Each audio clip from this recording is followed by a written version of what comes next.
아버지가 남긴 집이 사라졌습니다. 그리고 그 진짜 이유는 아무도 몰랐습니다. 그날 밤 저는 모든 걸 잃었습니다. 그리고 모든 걸 알게 됐습니다. 장례식장을 나온 지 2시간이 지났다. 혜진은 아버지의 집 앞에서 멈춰 섰다. 열쇠는 손에 쥐었지만 자꾸만 미끄러졌다. 문을 열자 먼저 어둠이 쏟아져 나왔다. 불을 켜지 않은 채 신발을 벗고 거실로 들어섰다. 텅 빈 집. 하지만 이상하게 가득 차 있었다. 아버지의 흔적들로 소파 옆에 놓인 돋보기, 탁자 위 반쯤 남은 보리차 컵, 그리고 늘 앉으시던 자리 팔걸이에 걸쳐 있는 리모컨. 혜진은 그 자리에 시선이 멈췄다. 신문을 읽다 꾸벅꾸벅 졸던 모습. 기침을 하고 물을 찾으시던 손짓. 마치 지금도 거기 계신 것처럼. 아빠. 말은 작았지만 가슴 안에서는 크게 울렸다. 답은 없었다. 집은 조용했다. 혜진은 천천히 방으로 향했다. 아버지의 방문을 열자 반듯하게 개어진 이불이 눈에 들어왔다. 큰언니가 가지런히 정리해둔 이불. 혜진은 그 옆에 무릎을 꿇었다. 손끝으로 이불을 쓰다듬었다. 아버지의 체온은 이미 오래전 사라진 자리. 눈물이 떨어졌다. 조용히, 그리고 곧 흐느낌이 되었다. 아빠 미안해요. 머리를 숙인 채 이불을 가슴으로 꼭 끌어안았다. 그동안 걸려온 전화들, 미루었던 약속들, 가지 못했던 주말들, 모두 한꺼번에 밀려왔다. 거실로 돌아왔을 때 현관 앞에 놓인 아버지의 낡은 슬리퍼가 보였다. 평생 신어 달아있는 그 밑창. 혜진은 천천히 그것을 들어 올렸다. 그리고 깨달았다. 이제 이 슬리퍼는 다시는 어디에도 닿지 않는다는 것을. 그 순간 숨겨두었던 울음이 터져나왔다. 밤은 깊어갔고 집은 여전히 고요했다. 법무사 사무실은 생각보다 좁았다. 혜진은 오빠 태수, 큰언니 미정과 나란히 앉아 있었다. 법무사가 서류를 펼쳤다. 고인의 유언에 따른 상속 내역입니다. 혜진의 심장이 천천히 빨리 뛰기 시작했다. 수원 소재 단독주택 한 채, 예금 800만 원. 전 재산은 장남 정태수 씨에게 단독 상속됩니다. 그 문장이 천천히 날카롭게 꽂혔다. 혜진은 믿을 수 없었다. 잠깐만요, 단독이라고요? 법무사는 담담했다. 유언장 원본입니다. 증인도 있습니다. 혜진의 손이 떨렸다. 아버지의 필체, 도장, 서류가 손에서 미끄러져 바닥에 떨어졌다. 미정이 말했다. 아가씨, 아버님 뜻이에요. 태수는 입을 열지 못했다. 혜진은 속으로 외쳤다. 왜 저는 아무것도 아닌가요? 법무사는 펜을 내밀었다. 여기에 서명만 하시면 됩니다. 태수가 도장을 찍었다. 혜진은 그 순간 자신의 자리가 한순간에 사라진 느낌이었다. 사무실을 나서는데 햇빛이 눈부셨다. 하지만 혜진의 세상은 그 순간부터 어두워졌다. 주차장 한쪽, 혜진은 오빠를 불러 세웠다. 오빠. 태수는 걸음을 멈췄지만 돌아보지 않았다. 혜진은 떨리는 목소리로 물었다. 나한테 할 말 없어? 잠시 후 태수가 천천히 몸을 돌렸다. 미안하다. 그 말 하나. 혜진의 가슴이 뜯겨나갔다. 그게 끝이야? 아버지가 돌아가시기 전에 왜 아무 말도 안 했어? 태수는 침묵했다. 미정이 대신 말했다. 아가씨, 아버님 뜻이에요. 우리가 정한 게 아니고. 혜진은 미정을 바라봤다. 큰언니는 알고 계셨죠? 미정은 잠시 숨을 고르고 말했다. 응, 알았어. 혜진의 입술이 떨렸다. 왜 나한테는 말 안 했어? 그때 태수가 낮은 목소리로 덧붙였다. 혜진아, 넌 결혼해서 나갔잖아. 그 말이 심장을 찔렀다. 나는 아버지 모시며 살았고, 미정이랑 둘이서 내가 뭘 했어? 혜진은 아무 말도 할 수 없었다. 사실이었다. 미정이 조용히 말했다. 집세, 생활비, 병원비 다 우리가 냈어. 혜진은 고개를 숙였다. 태수는 더 말했다. 그래서 아버지가 이런 결정을 하신 거야. 혜진은 눈물이 쏟아졌다. 그래도 나도 딸인데. 그 말은 슬픔이라기보단 절규였다. 태수 부부는 차를 몰고 떠났다. 혜진은 홀로 남았다. 넓고 텅 빈 주차장. 바람 소리만 들렸다. 그때 뒤에서 지호가 다가왔다. 엄마. 혜진의 무너진 마음이 그제야 울음을 터뜨렸다. 지호야. 나 잘한 게 하나도 없나 봐. 지호는 아무 말 없이 엄마의 손을 꼭 잡았다. 그 손이 따뜻했다. 며칠 뒤 혜진은 다시 아버지의 집을 찾았다. 정리해야 할 물건들이 그를 기다리고 있었다. 방문을 열자 낡은 옷들이 조용히 걸려 있었다. 겨우 몇 벌, 평생 아껴 입으셨던 옷들, 손끝에 스치는 아버지의 냄새. 혜진은 서랍을 열었다. 안경집, 손수건, 손톱깎이, 오래된 약봉지, 소소한 것들.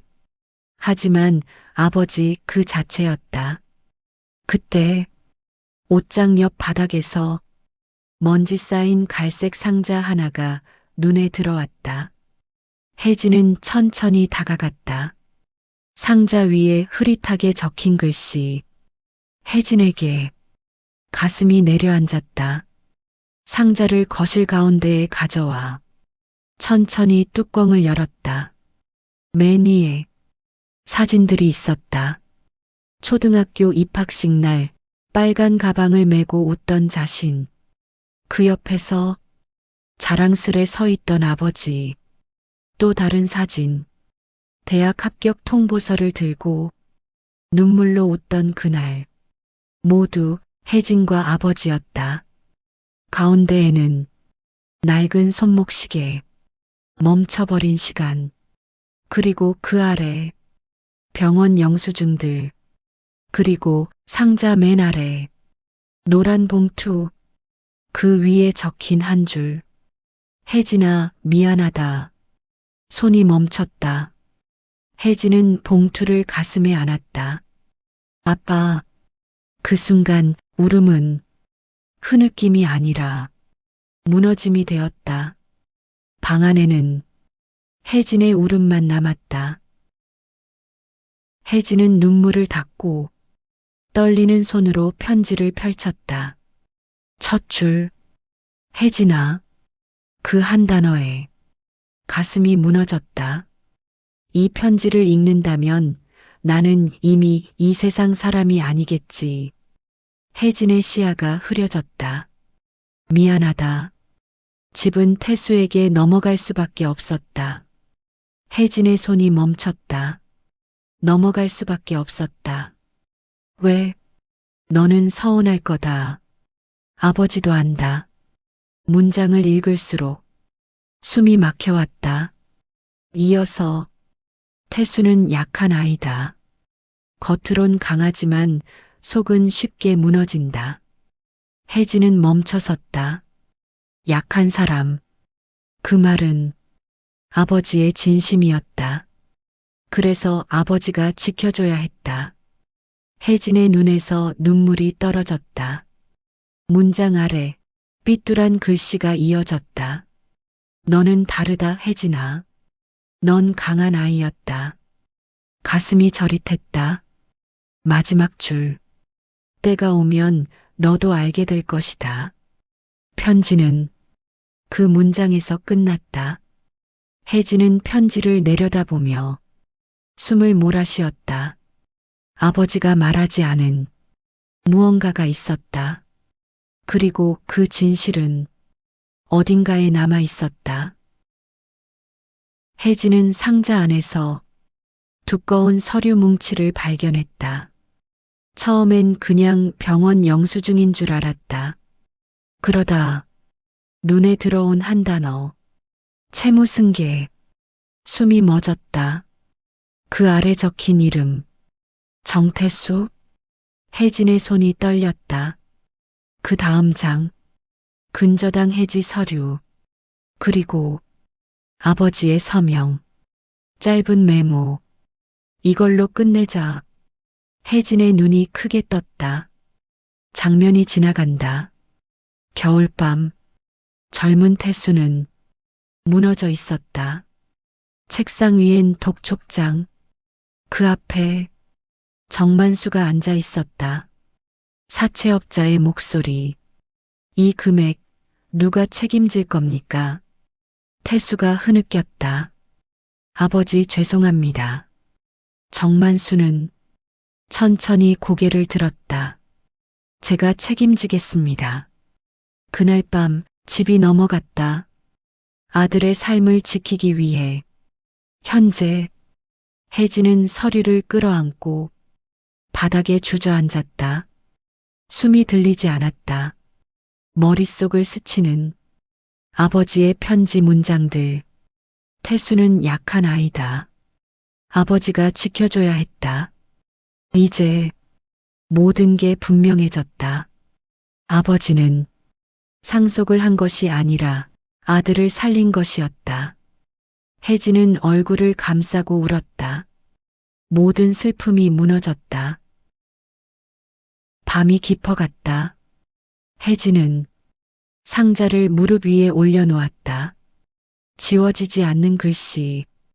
혜진에게 손끝이 떨렸다. 혜진은 사진을 꺼내 들었다. 초등학교 입학식. 빨간 가방을 맨 자신과 웃고 있는 아버지.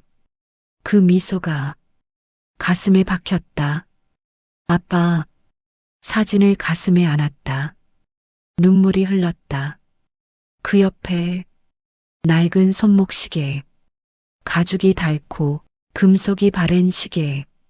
시계 뒷면에는 작게 새겨진 글씨. 1989년 6월 15일. 혜진의 생일. 그 순간 가슴이 무너졌다. 혜진은 한 장 한 장 영수증을 집어들었다.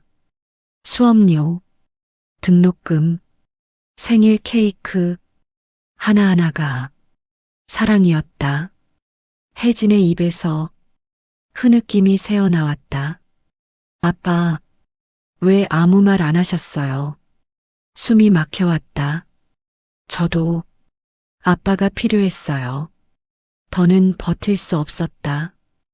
혜진은 상자를 끌어안고 바닥에 엎드렸다. 울음은 조용히 시작되어 곧 모든 슬픔이 되어 터졌다.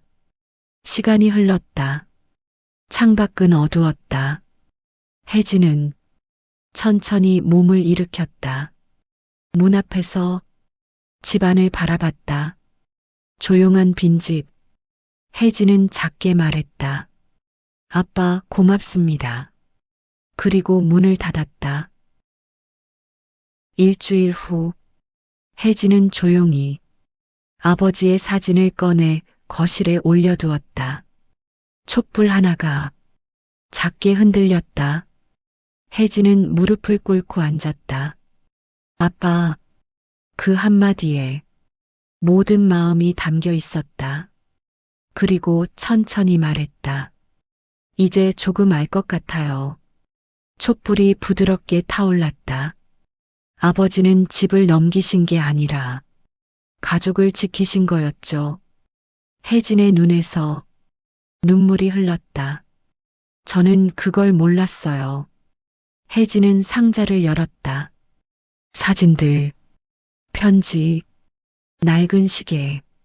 그것들은 아버지가 남긴 마음이었다. 혜진은 시계를 손에 쥐었다. 차갑던 금속이 따뜻해졌다. 고맙습니다, 아빠. 그 말에 온 마음을 담았다. 그리고 조용히 덧붙였다. 사랑합니다. 촛불이 흔들렸다. 지호가 다가왔다. 엄마. 혜진은 미소 지었다. 응. 엄마 이제 괜찮아. 지호의 손이 혜진의 손을 감쌌다. 두 사람은 창밖을 바라보았다. 붉은 노을. 천천히 밤이 내려왔다. 사람의 마음은 때로 말로 남지 않는다. 남겨진 건 말이 아니라 사랑이었다. 그리고 그 사랑은 지금도 이어지고 있었다. 혜진은 조용히 상자를 닫았다. 눈가는 아직 젖어 있었지만 마음은 조금 따뜻해져 있었다. 촛불이 잔잔히 흔들렸다. 그 불꽃이 아버지 마음 같았다. 사랑은 살아있을 때 알아야 합니다. 혹시 당신 마음에도 아직 전하지 못한 사랑이 있으신가요? 그 이야기를 우리가 함께 기억하겠습니다.